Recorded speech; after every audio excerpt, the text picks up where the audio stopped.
what's up guys, it's Misael here, and this is my long-term review of the Samsung Galaxy S20 Plus after 3 months of me using it. I've also used the S20 for the same amount of time as well, and the S20 Plus is Samsung's early 2020 flagship in their S lineup. And we have the Note series coming later this year. In this video, I'll be doing my long-term review. I'll share the things I liked and things I felt could have been better, and I'll share those with you, as we go through the course of this video. I'll also share my timestamps in the description of this video so you can skip ahead to different sections of this review that you want more information about. As we always say, without further ado, let's get to the video. If you haven't already, please hit that subscribe button and turn on notifications so you'll be the first to know when we drop a new video. Before I move on, I want to quickly talk about the S20 and the S20 Plus's differences. The S20 is smaller, obviously. The S20 Plus is bigger with a bigger battery, bigger 512 gigabytes of storage option. The time of flight sensor is missing in the camera array of the S20, and the price difference is about $200. They have almost the exact same features. Starting with the display on the S20 Plus, as always, having used the device, and I don't say this lightly, it's one of the smoothest devices or smoothest flagships you will use in 2020. If I want to classify people who are currently watching this video in two, I'll say maybe those who are not using this device and may have not experienced 120 Hz, and those who have the S20 series devices and other 120 Hz displays. So if you fall in the first category, I would ask you to go and experience 120 Hz for yourself, feel how it is. And even now there's 144 Hz displays. When they say you go 120 Hz and you don't come back, that is actually the truth. I enjoyed typing and using it mainly because of how responsive it was, and mostly I enjoyed it because of the refresh rate, even though I knew it to take my battery down a lot.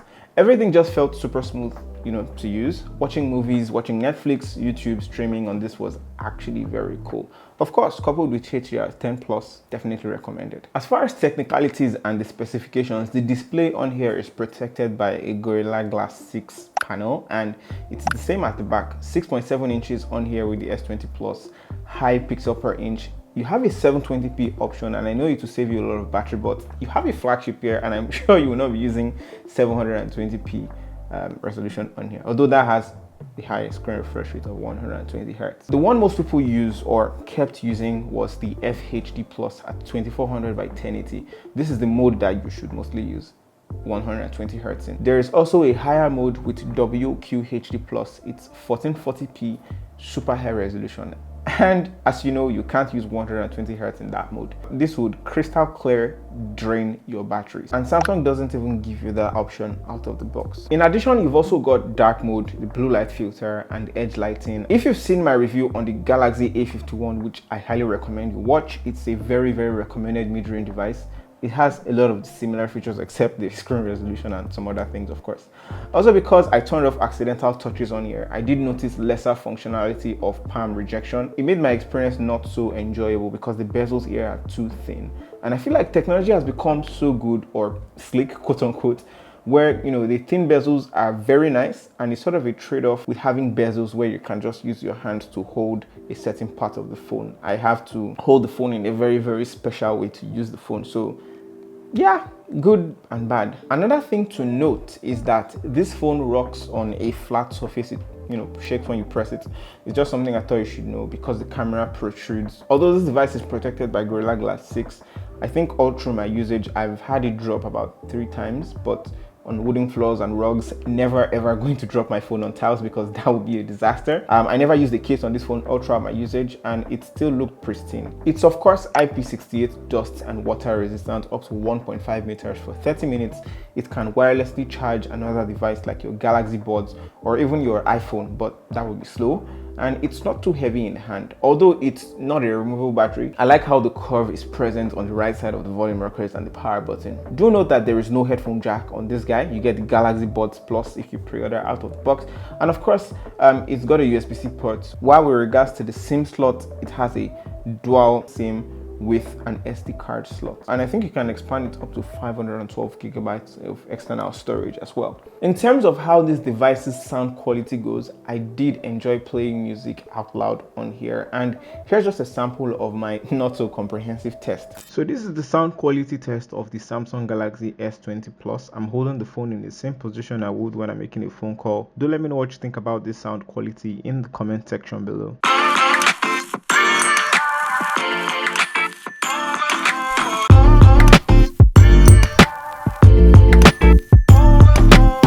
speaker sounded at the center of the device when, loud, but boy does it sound really sharp and crisp to listen to. Of course, it's a stereo speaker, so definitely loud on both sides. And in terms of the microphone, it's a triple microphone, up, down, and the back. And of course, as you heard, the sound quality was good. Audio quality in terms of voice, while it may be a bit scratched, it was always clear, and I had no problem with phone calls at all. So I'll say it's a solid 9 out of 10 from me, one being a Nigerian lecturer that I am. Maybe not under sound quality, but overall in general use, the vibration intensity was actually very high and very good. In the sounds and vibration section of this device, when you get to the vibration intensity section, you can see the vibration intensity. Here you'll be able to change the harshness or softness of your vibrations from incoming calls to notifications and touch interactions when you use your phone normally. Within this setting, you can also separate the sound of your Samsung device, and here, for instance, you can make it play YouTube on a Bluetooth device and your normal music on another device or maybe the phone itself. I tried it and it worked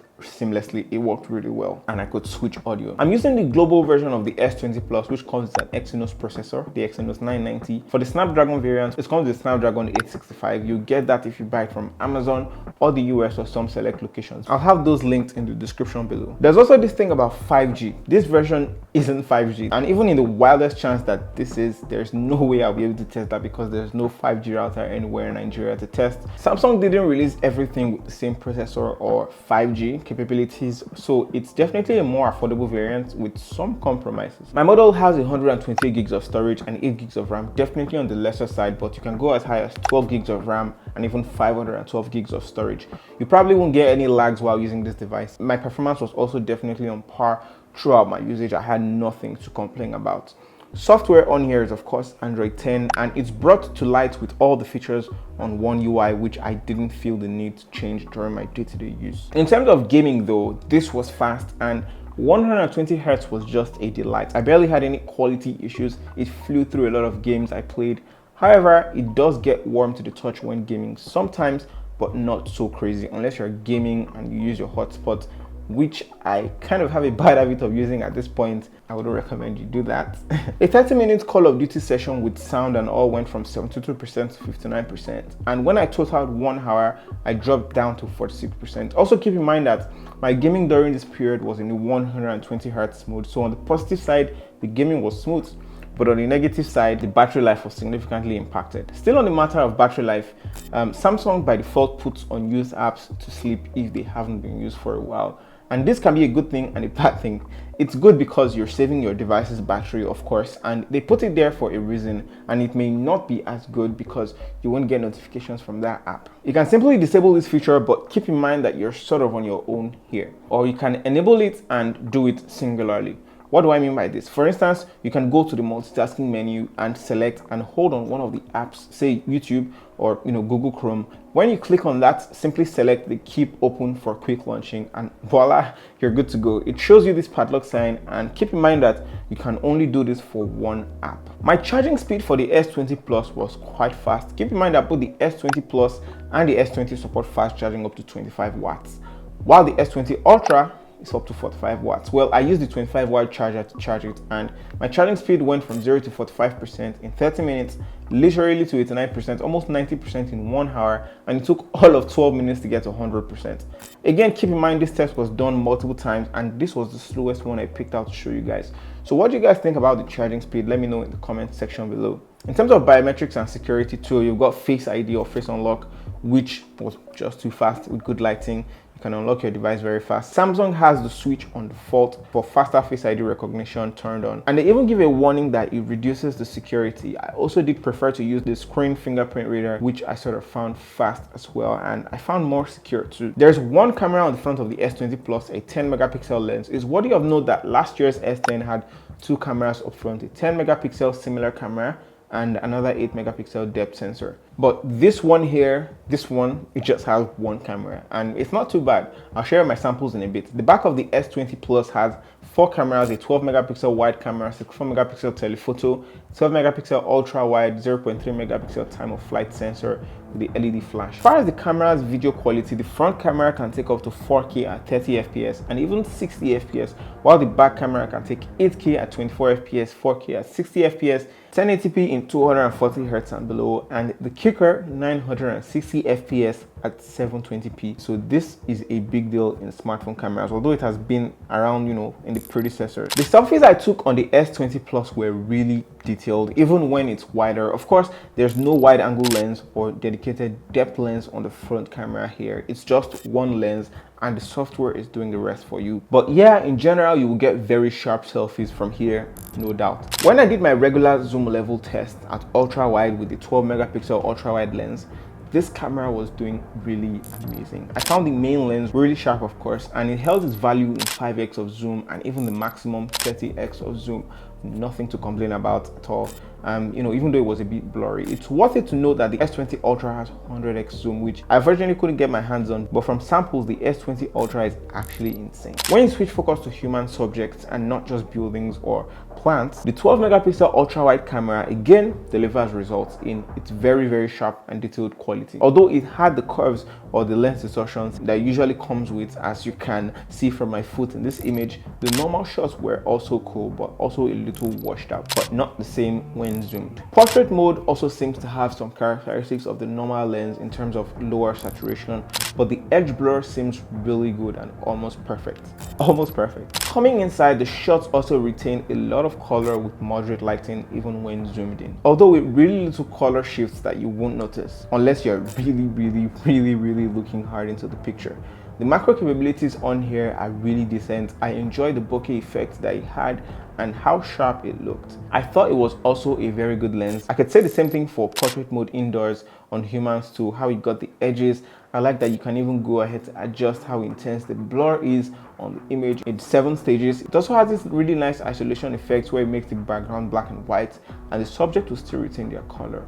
There are 2 other effects that you can do, and you should also note, there's a spin effect and there's also a zoom effect. Overall, in terms of colors, I thought it was decently saturated, even though it seemed a little more saturated. I like how every shot turned out, even though it loses some form of sharpness in macro sometimes. In general, it did produce some nice images during my use. I can't complain. The S20 Plus did a 9 out of 10 job again for photo camera quality in the daytime.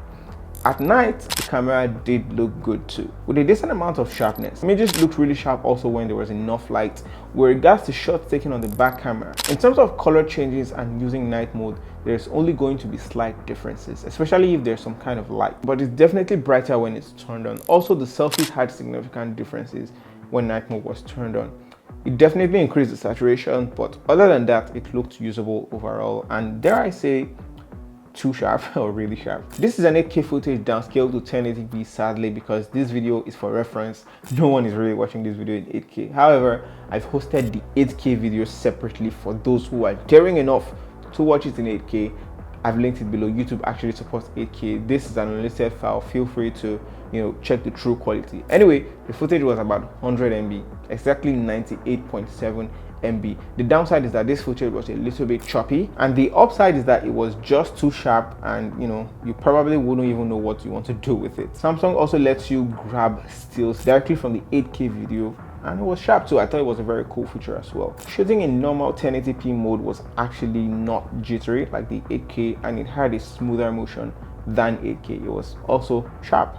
I like that I could edit slow-mo footage and pick the areas of the entire video I wanted to slow down. That was also nice to see as well, especially given how high the frames per second is at 960 FPS. That's quite high, and as I said again, it's not new in the S lineup. Hey, what's up guys? So this is the front-facing camera video quality of the S20 Plus.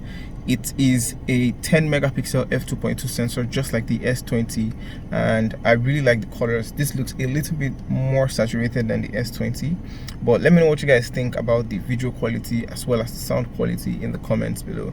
I really like the way it looks. I really like the way the colors pop and the fact that the overexposure thing is not even affecting it regardless of how I move my hand. Right there at the back. Let me know what you think about the visual quality in the comments below.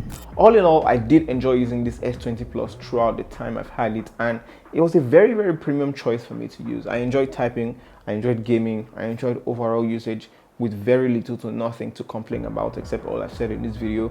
A problem may just be the slightly higher price tag that it has, especially since our dollar rates aren't favorable, but getting them from Samsung directly or direct retailers can help you get very good prices, good deals because of how high imports are. I'll leave some links in the description below. Thank you so much for watching this video, guys. I hope you enjoyed this video. I hope you liked it, and it took me quite a while to make this video for you guys, so do hit that like button and also hit the subscribe button and the bell icon beside it so you'll be the first to know when I post a new video. Again, if there's any questions that you guys might have regarding this phone or anything at all, let me know in the comment section down below. Maybe I missed something, I'm not perfect. Let me know in the comment section below. Thanks again for watching, and I'll see you guys in the very next video.